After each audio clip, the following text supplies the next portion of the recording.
এবং যেই গুনাহ দেখা যায় এই গুনার থেকে যে গুনাহ দেখা যায় না এই গুনাহ মারাত্মক বেশি।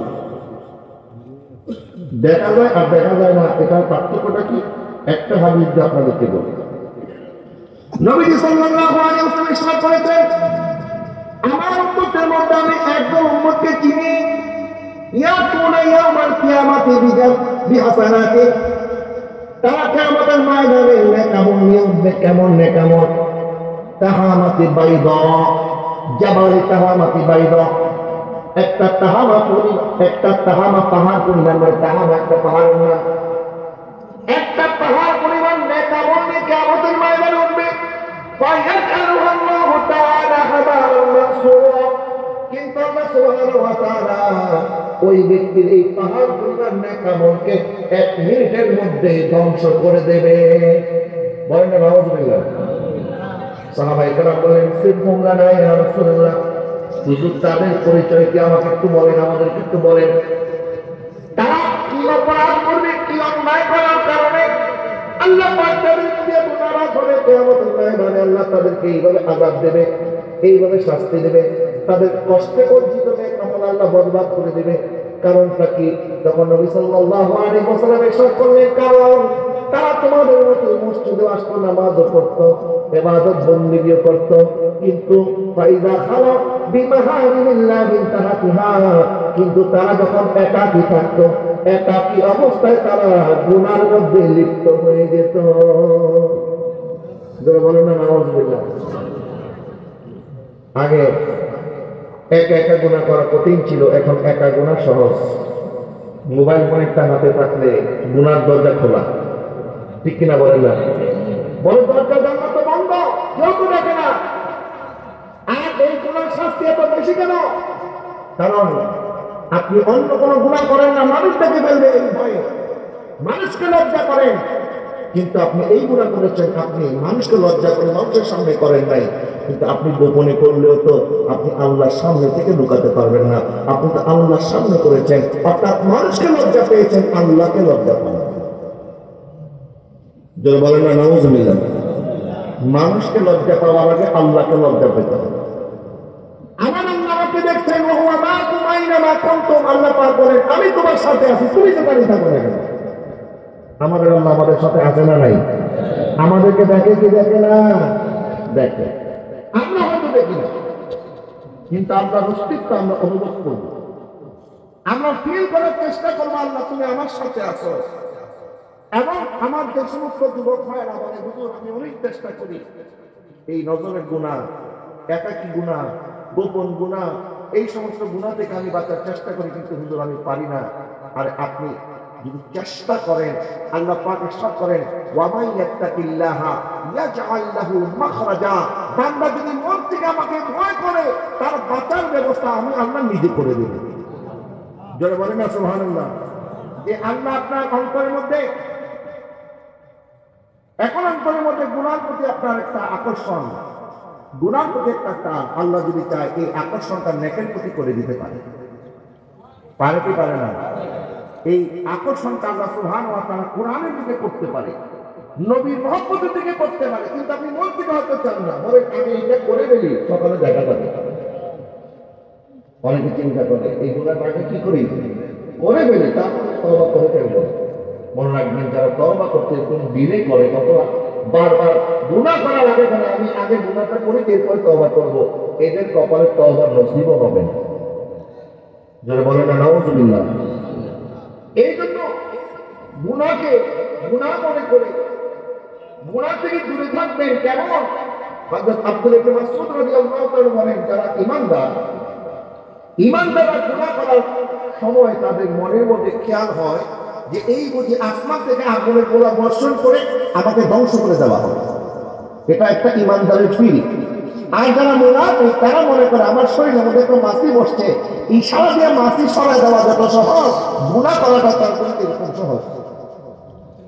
এখন যদি আপনার গুনাহ করা সহজ হয়ে যায়, গুনাহ করার সময় আল্লাহর ভয় না থাকে, তাহলে বুঝবেন আপনি এখন আর মুসলমান নাই, আপনার ভিতরে নেফাক ঢুকে গেছে, মুনাফিকের চরিত্র ঢুকে গেছে। মুনাফিকরা গুনাহকে ভয় করে না, আর ঈমানদাররা গুনাহকে ভয় করে। আমরা গুনাহকে ভয় করবো, গুনাহ থেকে দূরে থাকার চেষ্টা করবো। আমিন বলেন না? আল্লাহ পাক লা তাকরাবুল ফাওয়াহিশা মা যাহারা মিনহা ওয়া মা বাতানা। আরে অশ্লীল কাজ করা যাবে তো দূরের কথা, অশ্লীল কাজের কাছেও যাওয়া যাবে। বলেন অশ্লীল কাজের কাছেও যাওয়া। এবং আপনি আরেকজন মেয়ের সাথে পার্কে সময় কাটাবেন দূরের কথা, অপরিচিত একটা মেয়ে, গায়ে মেহের একটা মেয়ে, আপনি আইডি একটা দেখেন, মেয়ের নাম দেখা যায়, হাই আসসালামু আলাইকুম কেমন আছেন, এইগুলিও বলা যাবে। আপনি মনে করতেছেন সে কোন মেয়ে, আপনার সাথে চ্যাটিং শুরু করে দেবে, আসলে কিন্তু মেয়ে না, ওই পাশে যে কথা বলতে এটাও ছেলে। এখন আস্তে আস্তে আপনাকে সুন্দর সুন্দর কথা বলবে, আর বলবে তুমি যদি সত্যি আমাকে পছন্দ করো আমার 5,000 টাকা বিকাশ করো। আছে না এরকম?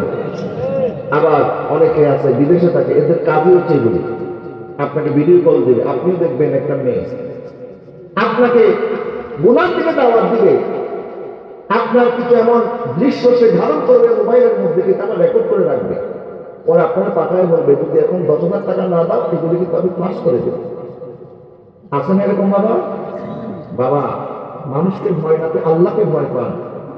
এই সমস্ত কাজে যাওয়ার আগে আল্লাহকে একবার ভয় করে চিন্তা করেন, আল্লাহ আমার চরিত্র হেফাজত করা, আল্লাহ আমি তোমার উপর ছেড়ে দিলাম, আমি গুনাহ থেকে বাঁচতে চাই, তুমি আমাকে বাঁচাও। রক্ষা করার মালিক কে? আল্লাহ ইউসুফ আলাইহিস সালামকে রক্ষা করেছিলেন। জুলেখা যখন 7টা দরজা বড় বড় তালা মেরে দিল, ইউসুফ আলাইহিস সালামকে গুনার দিকে দাওয়াত দিচ্ছে, ইউসুফ আলাইহিস সালাম বলে না আমি গুনার কাজ করতে পারবো না।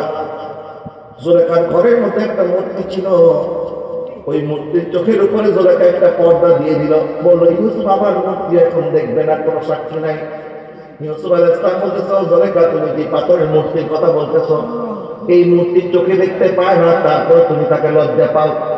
তাহলে তুমি যদি একটা এই চোখে একটা জড় পদার্থ এই মূর্তিকে যদি তুমি লজ্জা পেতে পারো, অথচ যে চোখে দেখে না কিন্তু আমার আল্লাহ আরশে আযীম থেকে আমাকে দেখে, তাহলে আমি কেন আমার আল্লাহকে লজ্জা পাবো না? বলেন না সুবহানাল্লাহ? এই কথা বলতে গেলে 7টা দরজার মোটা মোটা তালা সব ভেঙে গেল, দরজা খুলে গেল, ইউসুফ আলাইহিস সালাম সেখান থেকে নাজাত পেলেন। জোরে বলেন না সুবহানাল্লাহ?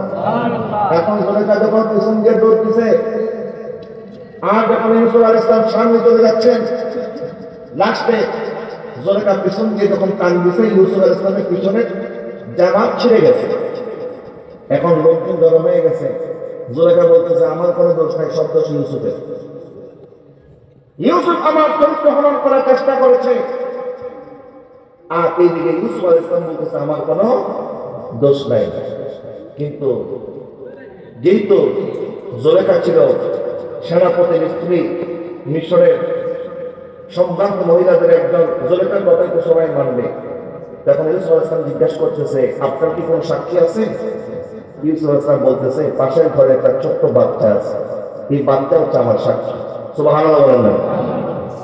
যে বাচ্চা কথা বলতে পারে না, যে বাচ্চা জবান এখনো ফুটে নাই, মাত্র নবজাতক, তখন ওই বাচ্চাকে যখন হাজির করা হয়েছে, ইউসুফ আলাইহিস সালামের চরিত্রের সার্টিফিকেট দেওয়ার জন্য আল্লাহ পাক বাচ্চা জবান করে দিলেন। বাচ্চা বলল যদি ইউসুফ আলাইহিস সালামের সামনের দিক থেকে যদি কাপড় ছেঁড়া দেখা যায় তাহলে বুঝতে হবে উনি দোষী, আর যদি ইউসুফ আলাইহিস সালামের পিঠের দিক থেকে কাপড় ছেঁড়া দেখা যায় তাহলে বুঝতে হবে জুলেখা দোষী। এই কথা যখন বলেছে সবাই তাকায় দেখলো ইউসুফ আলাইহিস সালামের সামনের কাপড় নয়, পিছন দিক দিয়ে ছেঁড়া, অর্থাৎ বোঝা গেল যে ইউসুফ আলাইহিস সালাম নির্দোষ, আসল দোষী হচ্ছে জুলেখা। হেফাজত করার মালিক কে? এবং নবী সাল্লাল্লাহু আলাইহি ওয়াসাল্লাম ওই সমস্ত যুবকদেরকে সুসংবাদ দিয়েছেন যারা কিয়ামতের ময়দানে আল্লাহর পক্ষ থেকে এমন একটা পুরস্কার লাভ করবে। এই পুরস্কারটা কখন পাবে? নবীদের ইরশাদ করেন রাজুলুন দাআতহু ইমরাতুন যাতু মানসাবিন ওয়া জামালিন ফাকালা ইন্নী আখাফুল্লাহ।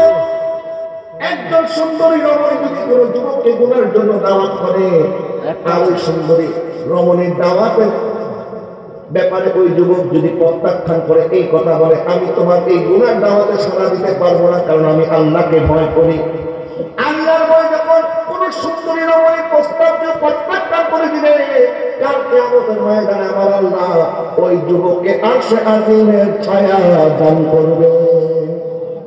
যখন আল্লাহ আরশের ছায়া ছাড়া কোনো ছায়া থাকবে না, যখন সূর্য থাকবে মাথার এক হাত উপরে, জমিন তখন মাটির হবে না, জমিন হবে তামা। ওই কঠিন গরমের মুহূর্তে আল্লাহ পাক ওই যুবককে আরশে আজিমের ছায়ার নিচে ভিআইপি মর্যাদা দেবে।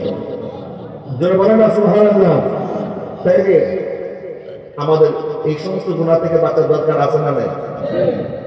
আমার নবী আমাদের জন্য সুন্দর রাস্তা দেখাই দিলেন, যুবকরা তোমরা বিবাহ করো।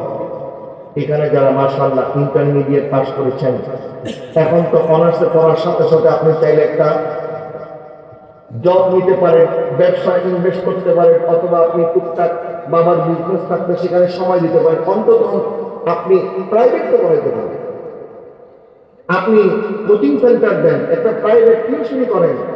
টিউশনি করলে তো হাতে ৫-১০ হাজার টাকা মোটামুটি চলে আসে।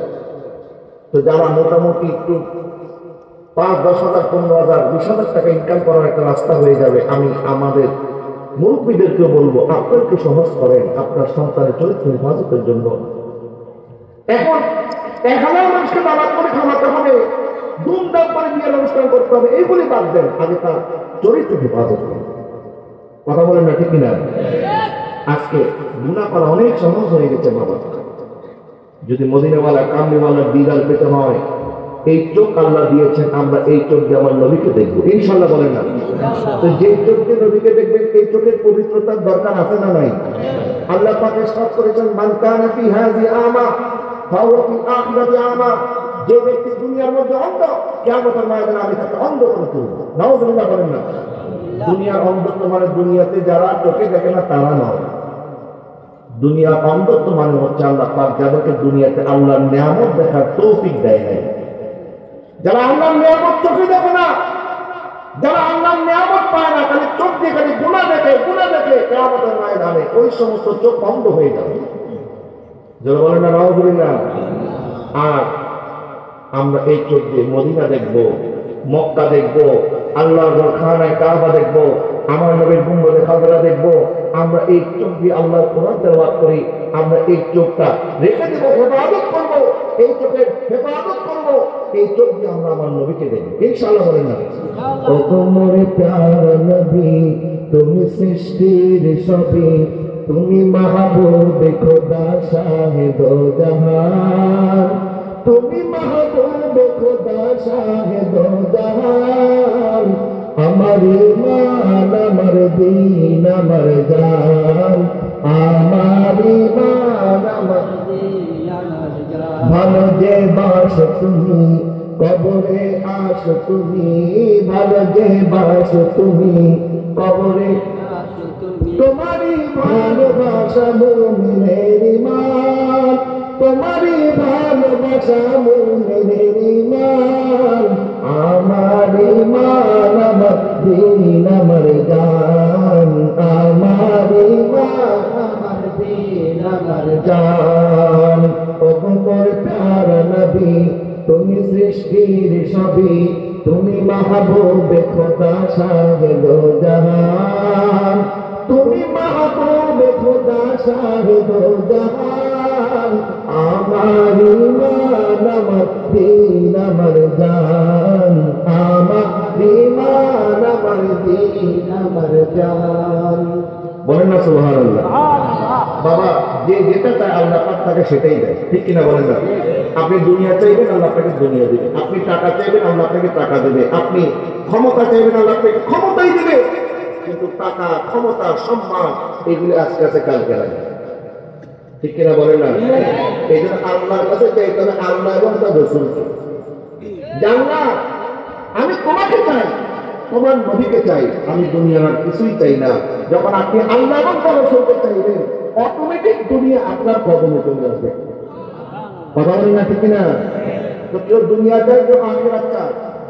আমি যে কাসিদাটা করলাম, আপনারা জানেন সবাই, এই কাসিদাটা তিনি যে লিখেছেন আল্লামা শেখ মনজুর আহমদ রেফাই রাহমাতুল্লাহি আলাইহি, যিনি জান্নাতুল বাকি শরীফে ওনার দাফন নসিব হয়েছে। সুবহানাল্লাহ।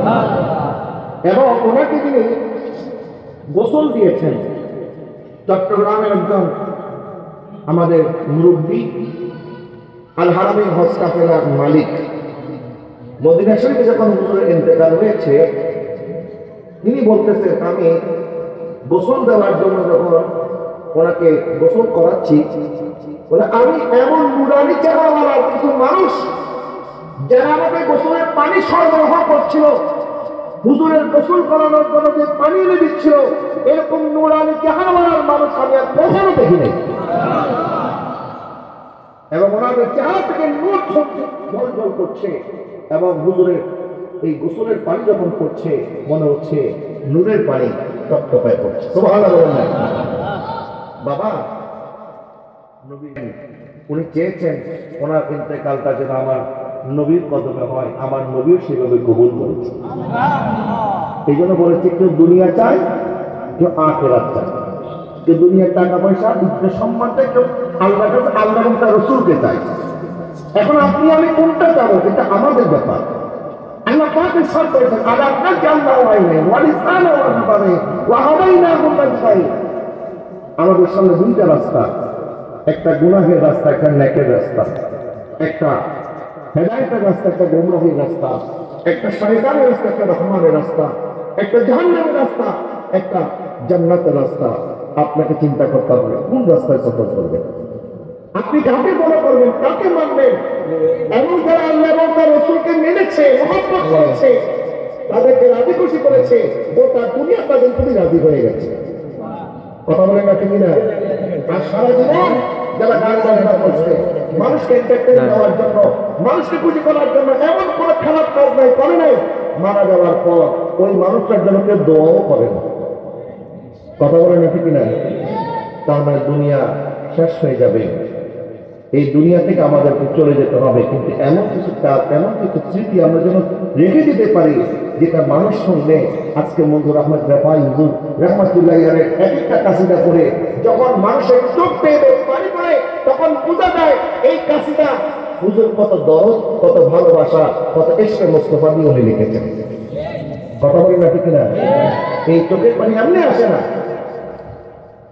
এই দরদ এটা তৈরি একদিন হয় নাই, একদিন হয় নাই। মদিনাওয়ালা কামলিওয়ালা রাহমাতুল্লিল আলামিনকে যারা ভালোবাসে, আমার নবীও তাদেরকে কাছে টেনে নেয়। সুবহানাল্লাহ বলেন না? দুনিয়ার মানুষের ভালোবাসা বাবা কঠিন। দুনিয়ার মানুষ আজকে আপনার প্রতি খুশি, কালকে খুশি থাকবে না। আপনি তাকে খুশি করার